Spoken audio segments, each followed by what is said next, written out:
اور اللہ نے بنی اسرائیل سے اقرار لیا تھا اور ان میں ہم نے 12 سردار مقرر کیے تھے،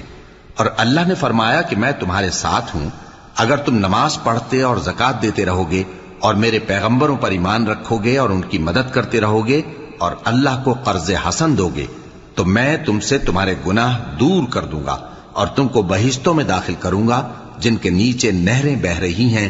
پھر جس نے اس کے بعد تم میں سے کفر کیا تو وہ سیدھے رستے سے بھٹک گیا۔ پس ان لوگوں کے عہد توڑ دینے کے سبب ہم نے ان پر لعنت کی اور ان کے دلوں کو سخت کر دیا۔